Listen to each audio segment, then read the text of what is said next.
Shalom Achva, Alaska, Hawaii. We miss you. We miss you terribly. I'm coming to you now live from my beautiful apartment here on the Upper West Side. Immaculate, isn't it?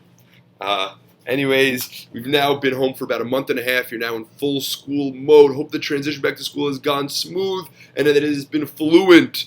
Hope you're getting good grades, have good teachers, yada, yada, yada. Naomi Terzi, you switched schools this week. You're now in North Shore. Hope that has gone well for you.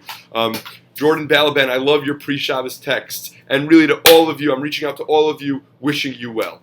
I want to tell you a brief Rosh Hashana, a little tshuva story that I think will inspire you, and I think that I'd love it if you shared it at your tables with your families.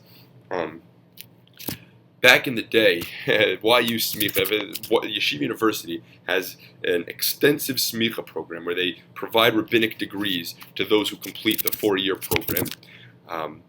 Part of the program, in addition to learning all facets of Jewish law, part of the program is also doing field work. And in the 90s, there was a story that was told about a specific group of Smicha students that their fieldwork mission was to actually go to a prison and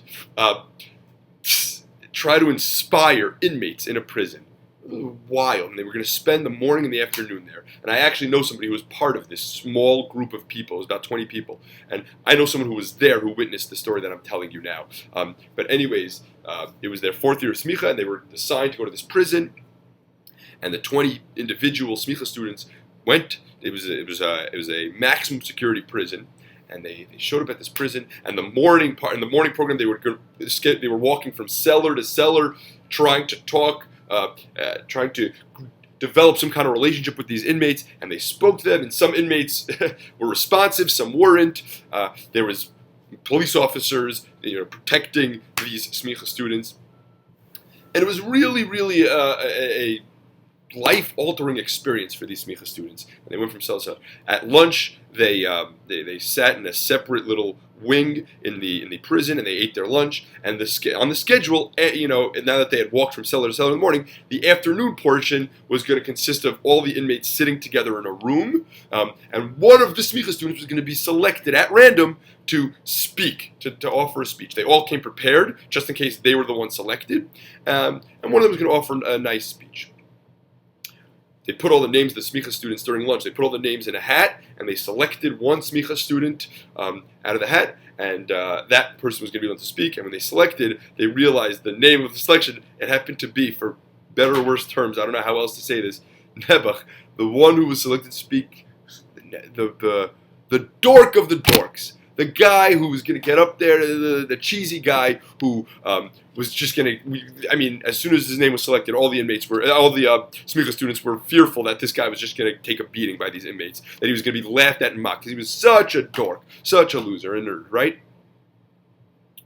And lunch concludes, and then now all of the inmates are gathered in the assembly room, and the Smicha students are sitting on stage, and the warden gets up there and says, "Hi, it gives me great honor and joy to present one of the so-and-so Smicha student who's now going to speak to you and offer some words of inspiration."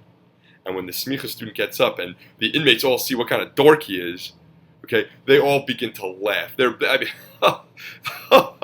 Right? They are laughing at him, and they're mocking him, and they're actually throwing things at him.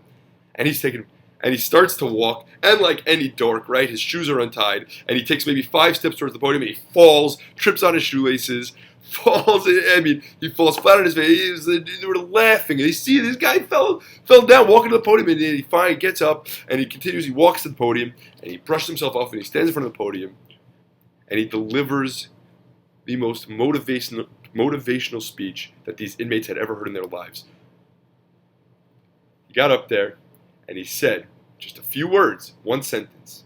He said, "I just wanted to demonstrate that you can fall flat on your face and get right back up on your feet." And with that, he brushed himself off again and sat down in his chair. And the inmates were so inspired, 2 inmates actually ended up going on to write books. And they dedicate all their future success to his motivational words. However, we're at this time now where we recognize all of our sins, all of the times that we fell this year. But I want to tell you something. more than possible to fall flat on your face and get right back up on your feet. The point of Rosh Hashanah isn't for us to beat ourselves up for how bad we've been. We recognize our sins, but the point of Rosh Hashanah is for you to go to shul, come clean, and a new beginning. I'm going to start new, and I'm going to get right back up on my feet, and nothing is going to get me down. There are a million reasons to feel down. We push all those away on Rosh Hashanah. We get it out of our system, and we move forward. Okay? So I want to wish you a Shana Tova, a year full of happiness and faith and simcha. Nothing but the finest things in life. Okay? Be proud. Be strong. Okay? Am Yisrael. We're part of something we said it all summer. We're part of something really, really special and magnificent. Okay? Embrace your heritage. Have a wonderful year. And we love you so much here at Achwa. On behalf of myself and Roger, the entire Achwa family, Shana Tova.